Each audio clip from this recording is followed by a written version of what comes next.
Hello everyone, it's your favorite channel in space here, and yes, we are doing another Lily Orchard video, and the reason I don't do a lot of these, or at least not often, is just because, well, quite frankly, she makes a lot of bad takes, so most of the time, other people I feel will just take it down way better than I could, or point out flaws in it, and I don't want to even get into, like, her crazy personal life, so I like to focus on media and storytelling in this case, in pretty much all the cases, or occasionally real issues, but mostly just storytelling, at least in dealing with her, so naturally I stay out of most of it. However, her newest video, Why Are Fantasy Humans So Bland, or something like that, is, well, let's just say, so dumb, and I think I'm actually qualified to say something on this topic, given the fact that I'm an RPG, fantasy, sci-fi type nerd, so I know my way around this kind of issue, so I want to contribute my 2 cents, mostly of how she is completely wrong. So let the human defender type of fantasy allow me to easily show how she's stupid. Let's get into it. Now, I'm going to split this video into about 3 parts, and you'll see, check the description if you care to see one more than the others, and of course I'll link the video I'm talking about down below, so you can watch it first, so you know I'm not making stuff up. But the first thing I want to talk about is human biology in fantasy. More specifically, kind of broadly fantasy and sci-fi in general, but we'll try to focus mostly on fantasy here, is that now a lot of people, and even occasionally, in some ways it's true, but in the grand scheme of things, people say humans are the bland fantasy race, they're the generic ones, the ones that are kind of good at everything, or basic. And while these things technically have some truth to it, humans in fantasy and sci-fi settings usually actually do have some distinguishing traits to them. It's not always perfectly consistent, but usually humans are given 2 major traits. They're ambitious and adaptable. These 2 sets might sound like the most basic traits you would give them, but they do inform human personality a lot and make sense to real-life humans.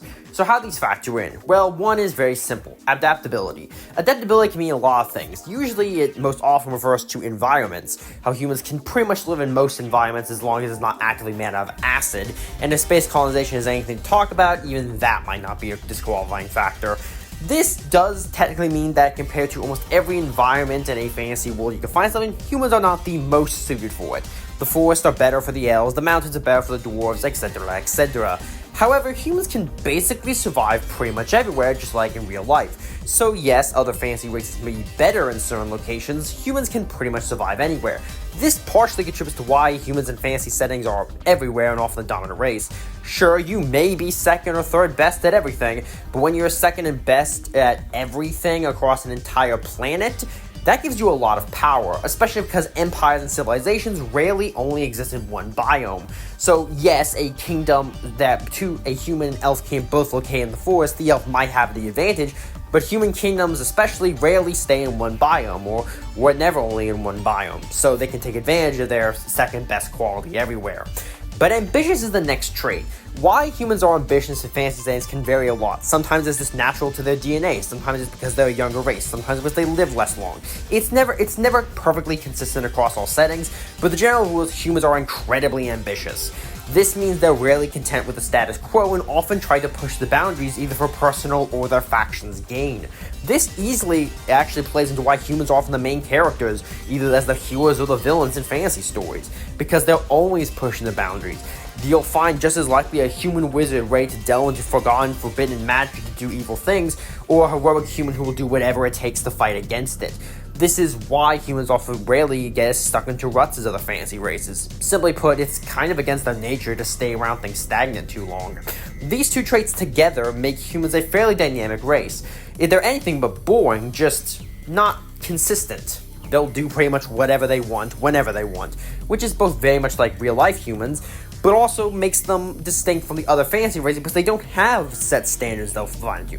Elves and dwarves may like to be traditional, like goblins may always be chaotic, halflings always homely, but humans can do whatever they want, and that makes them unpredictable, which probably contributes to why a lot of fantasy races don't like humans. You can't put them in a box easily, and if you do put them in a box, they'll crawl their way out of the box, and then use the box to hit you over the head with. Now, there also are some sub-traits I want to go into, is that some fantasy settings, depending on, will also give the humans the traits of mercantile and industrial. Usually not the same ways like dwarves or something, but those 2 traits are very common, and they link back into the second part of this video, which we're going to go into now.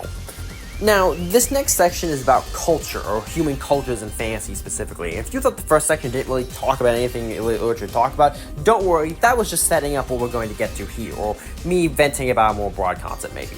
Now, Lily Orchard tries to make the claim that humans in fantasy settings don't have a distinct culture.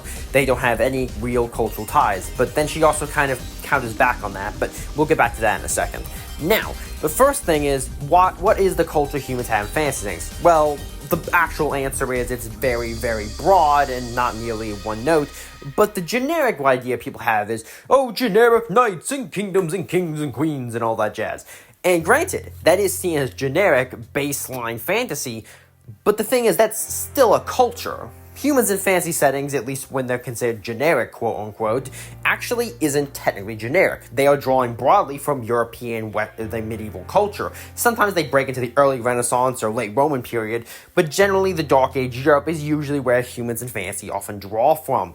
But this isn't just a bland nothing culture. These have distinct traditions. Stuff like knights, kingdoms, this sort of tradition we associate with medieval fantasy are things at least drawing from medieval Europe. They are not nondescript things, they have internal reasons. They are culture that are being used in this context.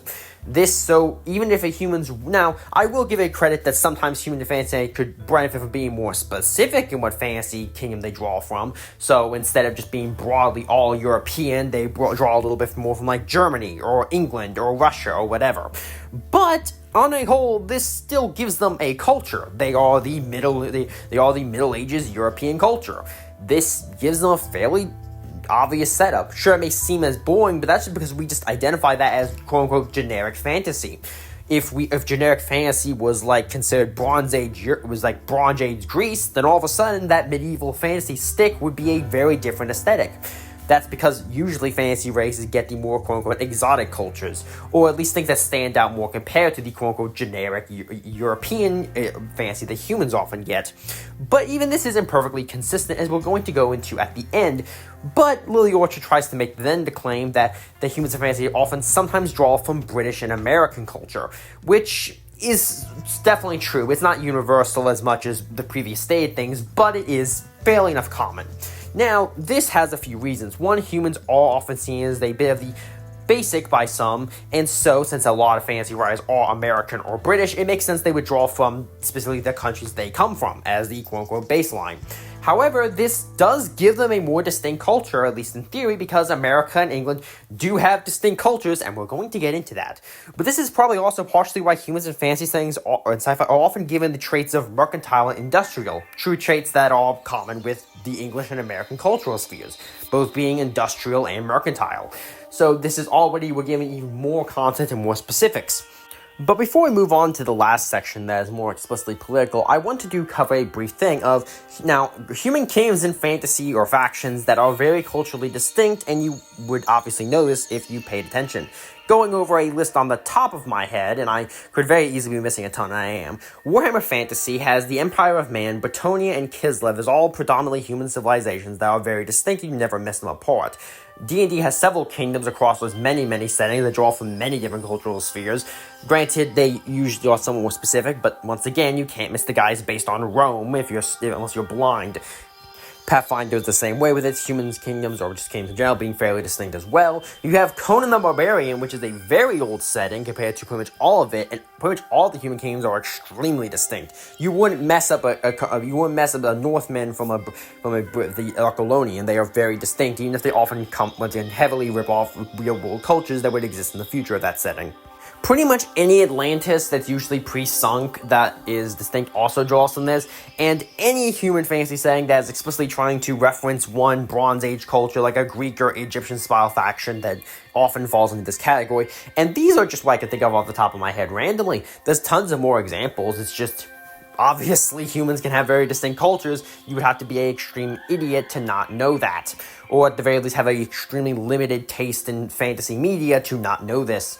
Also, you might also, even within Dragon Age and World of Warcraft, while I'm not super familiar with World of Warcraft, so I won't try to defend Dragon Age, she literally spends several minutes of the video going over how insert thing is part of human culture, insert thing is being big and all this jazz, right? Not seemingly realizing that would give them a distinct culture, which is always him, because being evil can definitely be a cultural trait. That's like slavery could be a cultural trait.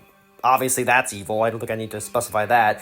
But now we have to go into the last point of the video that's just actively stupid.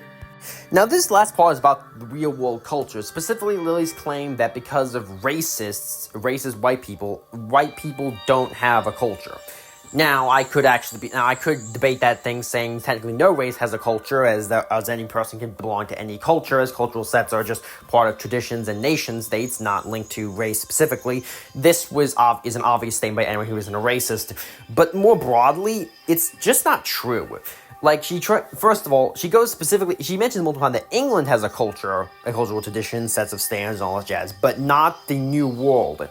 Specifically, well, she also says England occasionally too, so I'm not even sure what's going on there, but specifically that North American white people don't have a distinct culture, like Americans and Canadians.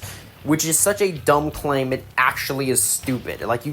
You cannot, there's no way to defend that. Obviously, Americans and Canadians have a culture. How do I know this? Because if I show you a picture of a woman in an American flag bikini with a cowboy hat on, holding a shotgun by eating a Big Mac, and then I show you right next to her a picture of a big burly guy with a hockey shirt and one of those fur hats with a bunch of maple syrup pancakes, you know I'm showing you a quote-unquote stereotypical idea of an American and Canadian.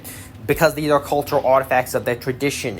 You can literally point down to artifacts of how they operate, how Canadians are often known for their politeness and their occasional put into war crimes, or Americans love their guns and freedom. These things are cultural traits about them. In fact, the only way you could possibly claim that America and Canada don't have a culture is if you want to actually point out that they're more cultural families having many major subcultures, like how America has New England, Appalachia, Southern, etc., and Canadians have Quebec, Ontario, Western Canada, etc. I'm not super familiar about exactly Canario subcultures, so don't quote me on that. I'm so sorry for any Canadians I've just offended. But, obviously those two things have culture. And how would right races even erase white people's culture? I'm not even sure how that operates. How would you do that? One of the racist group in all of human history, the Nazis, had a culture. Their culture sucked. It was evil, but it was also a culture, just by definition. So, so how does that work? How do you completely destroy a culture without replacing it with something else? Or in the void of it not having one? And this is a dumb claim. The only way you could possibly claim that white, or at least America and Canada, don't have a distinct culture is if you assume that, which is ironically enough, to be incredibly egocentric and to assume that your culture is the baseline, or the culture you come from is the baseline, while everyone else is the exception that adds stuff to basic human thought, which just isn't true. That America and Canada do have a culture, and they aren't the bedrock of human thought. It's not like all humans started out thinking like Americans and Canadians and then branched out to do other things. That's just not how that works. We're a distinct branch on the cultural tree coming from England. In fact, you can even see a lot of patterns in Canadian and American thought, like how both are rule of common law countries that believe fundamentally in a set of laws that no one is above, and that they fundamentally are not interchangeable, but a set of rights that people have because they exist. Heck, even something more specific, like America's love of guns and our gun culture, isn't even technically new. It's a branch off of English bow culture, which has a very fascinating root history. And of course, these things aren't, always coming from one source. They often draw in from multiple places. For instance, the spirit of America, or at least the idea of it, being Columbia as a natural representation of it, isn't even technically uniquely American originally. It was originally a European idea of way of representing the Americas, but slowly morphed over time because ideas do that. Or how the American style of federal government was partially inspired by the Iroquois tribes and their system of government. Because, once again, cultures mix, they take in ideas and they grow and expand and all that jazz. So or even just the fact that the American Canadian states or provinces in Canada's case, have separate identities and cultures that also prove that they have separate cultures. Because how do you get the certain state stereotypes if they don't have cultures that at least get stereotyped into or ideas of? This is trying to argue they don't have a culture is such a dumb claim that you could only ironically make it if you were just racist to white people. To assume that all white people in the place don't have a culture is stupid. You would have to actually be racist or something, or just a complete moron. But anyway, that's my video. I know we kind of bounced around a little bit today, but hey, always a fun opportunity to talk about these kind of things and whatnot, I guess. But I hope you enjoyed this video. If you liked it, please like, comment, subscribe down below. And if you don't like it, dislike, and tell me why I'm stupid in the comments down below. And I will see you all next time.